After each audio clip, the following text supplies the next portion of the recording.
Assalamualaikum dan selamat kembali ke Domir TV. Perumpamaan orang-orang yang beriman dalam hal saling mengasihi, mencintai dan menyayangi bagaikan satu tubuh. Apabila ada salah satu anggota tubuh yang sakit, maka seluruh tubuhnya akan ikut terjaga dan panas, iaitu turut merasakan sakitnya. Sejak bermulanya kekejaman Israel ke atas penduduk Gaza pada tahun 2023, lebih 65,000 rakyat Palestin telah terkorban, kebanyakannya dari golongan wanita dan kanak-kanak. Gaza kini berdepan krisis kemanusiaan yang sangat dahsyat dengan lebih 2 juta orang kehilangan tempat tinggal dan sistem perubatan yang hampir lumpuh sepenuhnya. Di saat pintu-pintu bantuan melalui jalan darat dikunci rapat, mata seluruh dunia kini tertumpu kepada lautan, di mana sebuah kisah keberanian sedang dilakarkan. Sumud adalah perkataan Arab yang bermaksud ketabahan. Global Sumud Flotilla ini adalah bahtera amanah, sebahagian daripada misi yang disertai lebih 600 sukarelawan dari 43 buah negara, dengan sukarelawan Malaysia memainkan peranan koordinasi utama. Penting juga untuk kita memahami bahawa GSF ini adalah gelombang pertama dalam sebuah strategi yang lebih besar di bawah payung Freedom Flotilla Coalition. Gelombang pertama ini adalah untuk mencipta perhatian global yang sangat penting dalam dunia media sosial hari ini.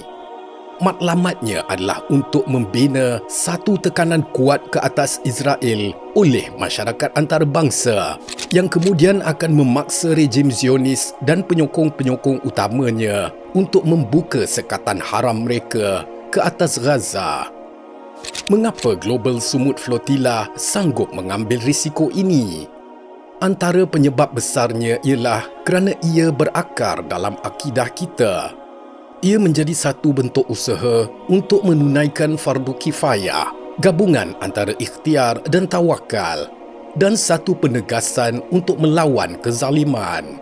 Surah Al-Ahzab ayat 21 dan 22 merupakan seruan Allah SWT kepada umat Islam yang wajib bangkit untuk berjihad menghadapi musuh yang menceroboh tanah air dan saudara seagama mereka, di mana sahaja mereka berada dan pada bila-bila masa.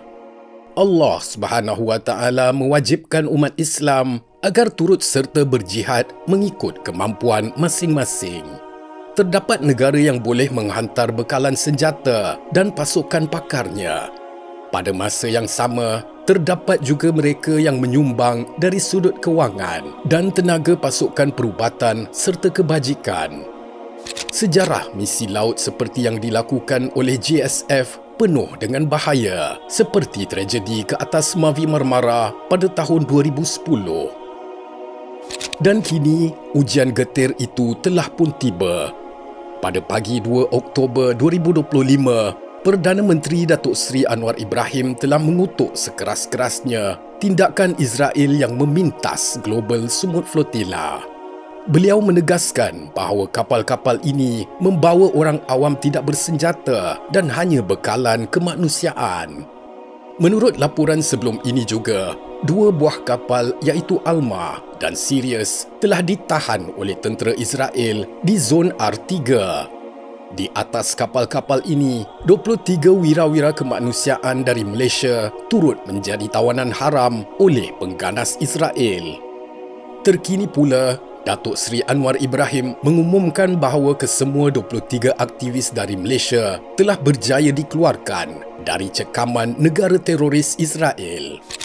Sampai sekarang nampak sudah sampai persetujuan. Semalam 3 daripada anak-anak kita rakyat Malaysia yang agak keberatan untuk menandatangani arahan pengusiran dari Israel.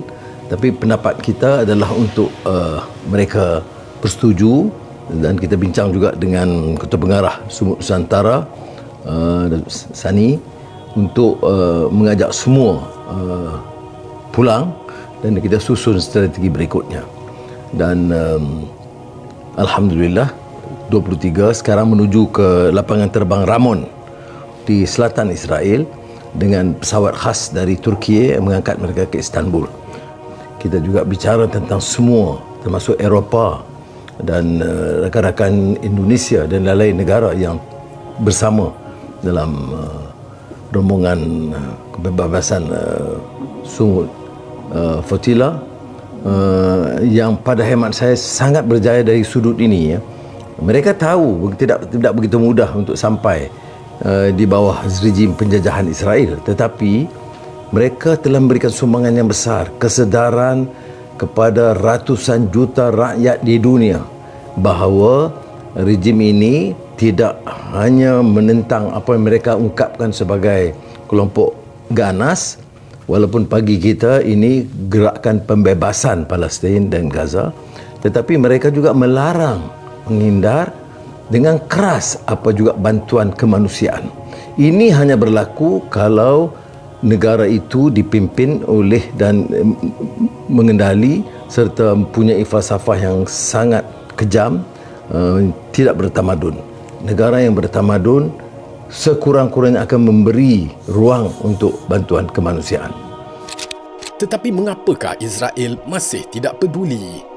Kerana di belakang mereka wujud sebuah perikatan yang amat kuat yang dikenali sebagai Perikatan Judeo-Kristian, terutamanya dari golongan Kristen Zionis di Barat. Dari sudut pandang sejarah dan agama, perikatan ini sebenarnya penuh dengan kepincangan dan ironi. Mereka menyokong Israel bukan kerana kemanusiaan, tetapi kerana agenda eskatologi mereka sendiri. Dan sudah tentunya kepercayaan ini menjadi topeng kepada sikap anti-Islam yang tertanam dalam jiwa mereka. Di sinilah letaknya kepelikan dan hipokrasi yang besar.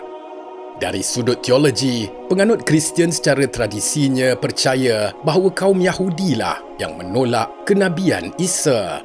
Namun golongan Kristen Zionis ini mengenepikan perbezaan akidah yang fundamental demi sebuah agenda politik. Bagi kita sebagai umat Islam, ia lebih tidak masuk akal. Kita mengimani Nabi Isa AS sebagai seorang Rasul Ulul Azmi yang akan kembali untuk menentang Dajjal dan menegakkan keadilan, bukan untuk merestui sebuah negara yang dibina di atas penindasan dan pembunuhan etnik terhadap orang lain. Inilah penyimpangan teologi yang memberikan lesen blank check kepada rejim Zionis untuk melakukan apa sahaja yang mereka mahu. Maka inilah saatnya yang paling tepat dan paling mustahak untuk kita menadah tangan membaca kunut nazilah. Inilah maksud sebenar nazilah itu yang merupakan musibah besar yang menimpa umat Islam. Dengan saudara-saudara Palestin kita kini masih dalam cengkaman musuh, doa kita adalah senjata yang paling ampuh. Namun marilah kita melakukannya dengan hati yang ikhlas. Sangatlah malang apabila ada pihak-pihak sebelum ini yang begitu mudah menggunakan kunut nazilah untuk kepentingan politik kepartian. Peristiwa hari ini seharusnya menyedarkan kita semua tentang kesucian dan beratnya doa ini. Mari kita bersihkan niat kita, satukan hati kita dan gunakan senjata doa ini untuk tujuannya yang sebenar. Semoga Allah melindungi para pejuang kemanusiaan ini. Semoga usaha mereka menjadi saksi di hadapan Allah bahawa kita sebagai satu ummah tidak pernah melupakan Palestin. Ya Allah, kami letakkan kamu di batang leher musuh-musuh kami, dan kami berlindung denganmu dari kejahatan mereka. Ya Allah, hancurkan kumpulan mereka. Ya Allah, pecahkan pakatan mereka. Ya Allah, leburkan pendirian mereka. Ya Allah, musnahkan langkah mereka. Cengkamkan anjing-anjingmu kepada mereka. Ya Allah yang maha memaksa, Ya Allah yang maha perkasa, Ya Allah yang maha membalas. Ya Allah, Ya Allah, Ya Allah, yang turunkan kitab, yang gerakkan awan, yang tewaskan tentera azab. Kalahkan mereka, kalahkan mereka, kalahkan mereka, dan kemenangan untuk kami.